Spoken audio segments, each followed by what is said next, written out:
Hello दोस्तों, आप सभी का स्वागत है हमारे यूट्यूब चैनल में।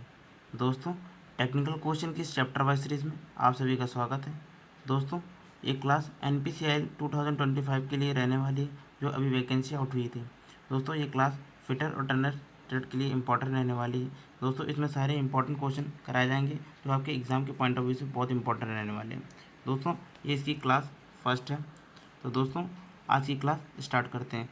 दोस्तों, इसमें सारे वो टेक्निकल क्वेश्चन कराएंगे जो आपके एग्ज़ाम के पॉइंट ऑफ व्यू से बहुत ज़्यादा इंपॉर्टेंट रहने वाले हैं और मोस्ट प्रोबेबिलिटी है कि इसी से क्वेश्चन आपके एग्ज़ाम में आएंगे। तो दोस्तों, आज की क्लास शुरू करते हैं। और दोस्तों, अगर चैनल में नए हो तो चैनल को सब्सक्राइब कर लें, बेल आइकन प्रेस कर लें इसी तरह रेगुलर वीडियो पाने के लिए। तो आज का क्वेश्चन देखते हैं। दोस्तों, आज का पहला प्रश्न है, CO2 अग्निशामक निम्नलिखित में से किस प्रकार की अग्नि को बुझाने के काम में आता है। जो CO2 एक्सटिंग्विशर होता है वो पूछ रहा है किस आग को बुझाने के लिए यूज़ में लिया जाता है। क्लास A और B में, क्लास B और D में, क्लास A और C में, क्लास A और B में। तो दोस्तों, जो हमारी आग होती है यानी फायर, उसे हम लोग 4 भागों में डिवाइड किया है, क्लास A, B, C और D। ठीक है ना दोस्तों। तो पूछ रहा है कि जो CO2 एक्सटिंग्विशर होता है वो किस आग को बुझाने के काम में आता है। दोस्तों, जिन लोगों ने पहले से थ्योरी पढ़ रखी होगी उसके लिए ये क्वेश्चन जो है सॉल्व करना आसान हो जाएगा। तो दोस्तों, अगर आपने थ्योरी पढ़ रखी है तो आप लोग इसका आंसर कमेंट में ज़रूर कीजिएगा। तो दोस्तों, जो हमारा CO2 एक्सटिंग्विशर होगा वो हमारे क्लास B और D की आग बुझाने के काम में आता है। ऑप्शन इसका B करेक्ट हो जाएगा दोस्तों। ठीक है, नेक्स्ट क्वेश्चन देखते हैं। दोस्तों, नेक्स्ट क्वेश्चन है, मोस्ट पेपर कितने नंबर में आते हैं। तो मोस्ट पेपर जो होते हैं वो 0 से 7 नंबर पे आता है, या 0 से 8 नंबर पे, 1 से 7 नंबर, या फिर 1 से 8 नंबर। तो दोस्तों, जो हमारे मोस्ट पेपर होते हैं वो 0 से 7 नंबर पर आते हैं, यानी कि ओवरऑल जो पेपर आते हैं वो 8 नंबर पर आते हैं। इसे हम लोग MT से डिनोट करते हैं, MT से डिनोट करते हैं, MT1 से लगा, MT0 से लगा करके MT7, ठीक है ना, MT7 तक। ठीक है दोस्तों, ये हमारे MT0 से लगाकर MT7 तक मोस्ट पेपर आते हैं। ठीक है दोस्तों, नेक्स्ट क्वेश्चन देखते हैं। नेक्स्ट क्वेश्चन है दोस्तों, साधारणतः बेंड स्क्राइबर का प्रयोग मार्किंग करते समय किसके साथ करते हैं। तो जो हमारा बेंड स्क्राइबर होता है पूछ रहा है उसका यूज़ कहाँ पे किया जाता है, स्टील रूल में, ट्राई स्क्वायर में, वर्नियर हाइट गेज में, A, B दोनों में। तो दोस्तों, जो हमारा बेंड स्क्राइबर होता है इसका यूज़ हम लोग करते हैं वो वर्नियर हाइट गेज के साथ करते हैं। ऑप्शन इसका C करेक्ट हो जाएगा। जो हमारा बेंट स्क्राइबर होता है इसका जो एंगल पूछता है, इसका जो एंगल रहता है वो आपका 90 डिग्री रहता है। ठीक है ना, 90 डिग्री एंगल रहता है। ठीक है, नेक्स्ट क्वेश्चन देखते हैं दोस्तों। दोस्तों, नेक्स्ट क्वेश्चन है,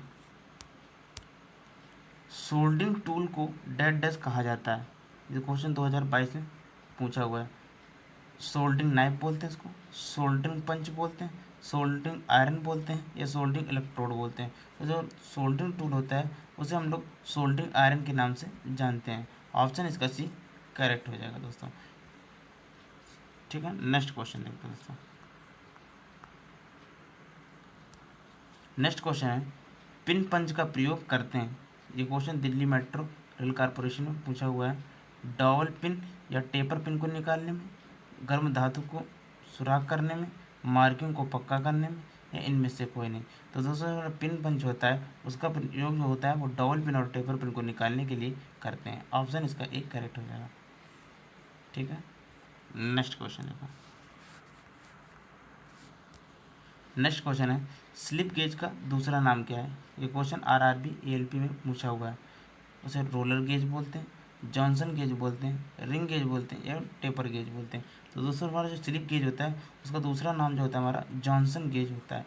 ठीक है ना दोस्तों, ये स्लिप गेज जो होते हैं 112 पीस का सेट में आते हैं। ठीक है, 112 पीस, 47 पीस, इस तरह से सेट में आते हैं। ठीक है, नेक्स्ट क्वेश्चन देखते हैं।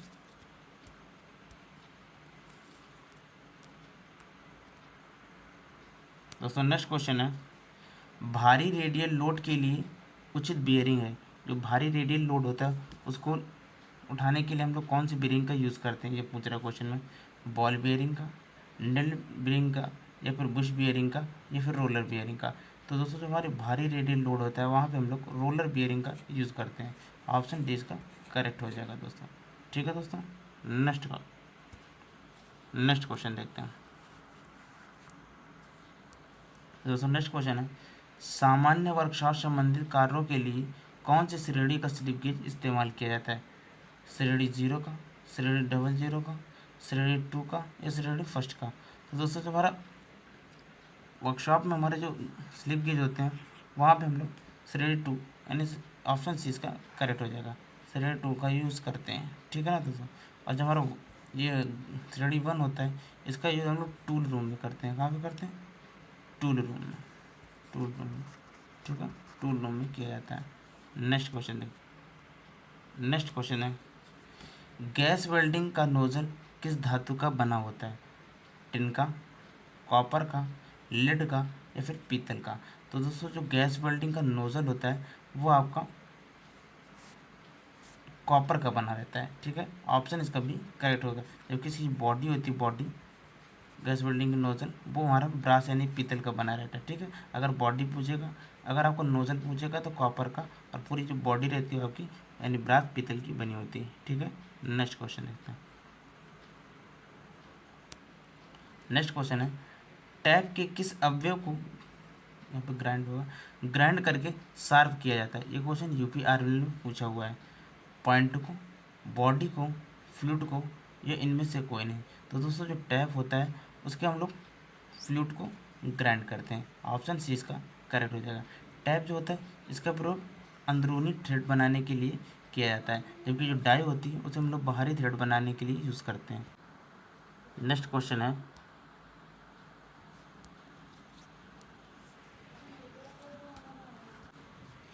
निम्न में से किस गियरिंग में उच्च अनुपात प्राप्त किया जा सकता है? बेवल गियर में, हेलिकल गियर में, स्पर गियर में या वर्म गियर में? तो दोस्तों जो उच्च अनुपात प्राप्त किया जा सकता है वो हमारा वर्म गियर होता है। ऑप्शन इसका डी करेक्ट हो जाएगा। और वर्म गियर का जो कभी कभी रेशियो पूछ लेता है, तो इसका जो रेशियो होता है वो 40:1 रहता है। कितना रहता है? 40:1। ठीक है दोस्तों, ये भी क्वेश्चन कई बार पूछा हुआ है, याद रखना। नेक्स्ट क्वेश्चन देखते हैं। नेक्स्ट क्वेश्चन है, भंगुर सामग्री की ग्राइंडिंग के लिए कौन सा स्ट्रक्चर प्रयोग किया जाता है? ये क्वेश्चन डीएमआरसी में पूछा हुआ है। Dense structure, open structure, A B दोनों या फिर इनमें से कोई नहीं? तो इसका ऑप्शन ए करेक्ट हो जाएगा, डेंस स्ट्रक्चर का यूज़ करते हैं। ठीक है दोस्तों, जबकि हमारी नर्व्स जो धातु होती है वहाँ पे हम लोग ओपन स्ट्रक्चर का यूज़ करते हैं। ठीक है, नेक्स्ट क्वेश्चन देखते हैं। नेक्स्ट क्वेश्चन है, हाई स्पीड स्टील के मिलिंग कटर की कठोरता होती है? ये question SAIL steel authority India limited में पूछा हुआ है। 64 HRC, 62 HRC, 59 HRC या फिर 49 HRC? तो दोस्तों हमारे जो हाई स्पीड स्टील के मिलिंग कटर होती है उनकी जो हार्डनेस होती है वो 62 HRC होती है। ऑप्शन बी इसका करेक्ट हो जाएगा। ठीक है दोस्तों, नेक्स्ट क्वेश्चन देखते हैं। नेक्स्ट क्वेश्चन है, निम्नलिखित में से कौन सी वेल्डिंग उपभोज इलेक्ट्रोड का उपयोग करती है? TIG welding, arc welding, MiG welding या फिर थर्मिट वेल्डिंग? दोस्तों उपभोज इलेक्ट्रोड का जो यूज़ करते हैं वो हमारे मिग वेल्डिंग में किया जाता है। ऑप्शन सी इसका करेक्ट हो जाएगा। जबकि हमारे टीआईजी वेल्डिंग में इसमें इलेक्ट्रोड का यूज़ नहीं किया जाता है। ठीक है, नेक्स्ट क्वेश्चन देखते हैं। नेक्स्ट क्वेश्चन है, लेथ मशीन में टम्बलर गियर क्रिया विधि का उपयोग किया जाता है? ये क्वेश्चन जो है नोएडा मेट्रो में पूछा हुआ है। स्पिंडल की स्पीड को कम करने के लिए, चूड़ी बनाने के लिए या ए बी दोनों या फीड की दिशा को बदलने के लिए? तो ऑप्शन इसका डी करेक्ट हो जाएगा, फीड की दिशा को बदलने के लिए। ऑप्शन इसका डी करेक्ट हो जाएगा। जबकि हमारा स्पीड जो स्पिंडल की स्पीड को कम करने के लिए हम लोग बैक गियर का यूज़ करते हैं। ठीक है दोस्तों, नेक्स्ट क्वेश्चन देखते हैं। नेक्स्ट क्वेश्चन है, निम्न धातुओं में से कौन सा सामान्य ताप पर द्रव अवस्था में पाई जाती है? ब्रोमीन, ब्रोमीन, यूरेनियम, चांदी, पारा? ऑप्शन डी करेक्ट हो जाएगा, पारा। पारा जो होती है हमारी वो द्रव अवस्था में पाई जाने वाली धातु। अगर अधातु की बात करेगा तो ब्रोमीन वहाँ पे करेक्ट हो जाएगा। ठीक है, तो ऑप्शन इसका डी करेक्ट हो जाएगा। नेक्स्ट क्वेश्चन देखो,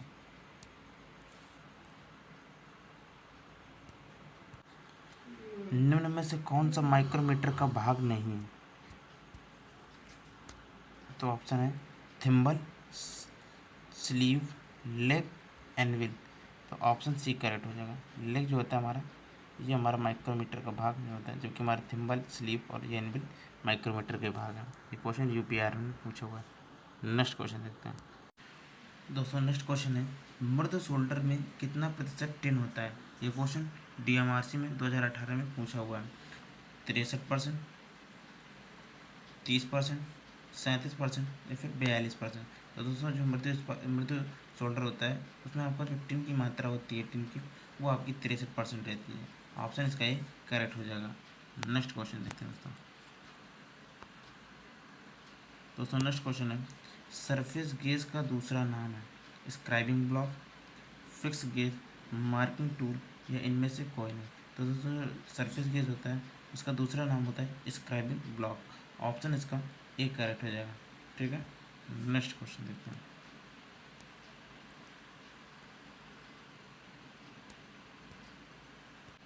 नेक्स्ट क्वेश्चन है फाइल का साइज लिया जाता है पॉइंट से शोल्डर तक, पॉइंट से टैंक तक, पॉइंट से हील तक या हील से टैंक तक। तो दोस्तों जो हमारा फाइल होती है उसका साइज जो लेते हैं वो पॉइंट से हील तक लिया जाता है। ऑप्शन इसका सी करेक्ट हो जाएगा दोस्तों। ठीक है दोस्तों, फाइल जो होती है हमारी फाइल ये हाई कार्बन स्टील की बनी होती है। पूछता है फाइल हमारी किस धातु की बनी होती है? तो फाइल जो होती है हाई कार्बन स्टील की बनी जाती है। नेक्स्ट क्वेश्चन देखते हैं। नेक्स्ट क्वेश्चन है सीधी या वक्र रेखा को बराबर भागों में विभाजित करने के लिए किसका प्रयोग किया जाता है? ये क्वेश्चन 2016 में पूछा हुआ है। चांदा का, विभाजनी का, गुनिया का या टेम्पलेट का। यानी कि वहाँ पे हम लोग विभाजनी यानी कि डिवाइडर का यूज़ करते हैं। ऑप्शन इसका बी करेक्ट हो जाएगा दोस्तों। ठीक है, ऑप्शन बी करेक्ट हो जाएगा। नेक्स्ट क्वेश्चन देखते हैं दोस्तों। नेक्स्ट क्वेश्चन है लेथ बेड पर बने वी मार्गों का कोण होता है 60 डिग्री, 90 डिग्री या फिर 120 डिग्री या 150 डिग्री। तो जो लेथ बेड होता है उसके वी मार्ग का जो एंगल होता है वो आपका 90 डिग्री होता है। ऑप्शन इसका बी करेक्ट हो जाएगा। दोस्तों कई बार पूछता है कि जो लेथ बेड होता है वो किस धातु का बना होता है? तो लेथ बेड जो होता है हमारा वो कास्ट आयरन का बना रहता है। ठीक है दोस्तों, इसे याद रखना। नेक्स्ट क्वेश्चन देखते हैं दोस्तों। नेक्स्ट क्वेश्चन है 530S7/D9 के मामले में D9 डैश को सूचित करता है। ये क्वेश्चन इसरो में पूछा हुआ है। छेद के आकार को, शाफ्ट के आकार को, फिट को या फिर अलाउंस को। तो दोस्तों जो हमारा ये D9 है ये हमारे जो शाफ्ट के आकार को डिनोट करता है। ऑप्शन इसका भी करेक्ट हो जाएगा। वहीं अगर हम बात करें S7 ये हमारे होल को बताता है। ठीक है, नेक्स्ट क्वेश्चन देखते हैं। नेक्स्ट क्वेश्चन है किसी शाफ्ट की बाहरी व्यास की जांच के लिए किस गेज का उपयोग करते हैं? ये क्वेश्चन यूपीआर में TG2 में पूछा हुआ है। रिंग गेज का, प्लग गेज का, फिलर गेज का या फिर रेडियस गेज का। तो दोस्तों जो हमारे बाहरी व्यास चेक करना होता है वहाँ पे हम लोग रिंग गेज का यूज़ करते हैं। ऑप्शन ए करेक्ट हो जाएगा। जबकि अंदरूनी जो आपको चेक करना वहाँ पे हम लोग प्लग गेज का, फिलर गेज का जो यूज़ होता है वो दो मैचिंग पार्टों के बीच में हम लोग गैप चेक करने के लिए करते हैं। जबकि रेडियस गेज जो होते हैं हमारे इसको हम लोग फिलट गेज के नाम से, रेडियस गेज जो होता है इसे हम लोग फिलट गेज भी बोलते हैं। फिलट गेज इसका यूज़ जो होता है हम लोग अंदरूनी और बाहरी रेडियस को चेक करने के लिए करते हैं। ठीक है दोस्तों, नेक्स्ट क्वेश्चन देखते हैं दोस्तों। नेक्स्ट क्वेश्चन है डायमंड पॉइंट चीज़ल के कटिंग एज का आकार होता है कॉन्वेक्स, वर्गाकार, वृत्ताकार या वी आकार जैसा। तो दोस्तों जो हमारा डायमंड पॉइंट चीज़ल होती है उसका जो कटिंग एज का आकार होता है वो वी आकार शेप में होता है। ऑप्शन इसका डी करेक्ट हो जाएगा दोस्तों। ठीक है दोस्तों, नेक्स्ट क्वेश्चन दोस्तों। आज क्वेश्चन यहीं तक थे, बाकी के क्वेश्चन हम लोग नेक्स्ट क्लास में देखेंगे। तो दोस्तों अगर चैनल में नए हो तो चैनल को सब्सक्राइब करें और बेल आइकन प्रेस कर लें इसी तरह रेगुलर वीडियो पाने के लिए। तब तक के लिए धन्यवाद।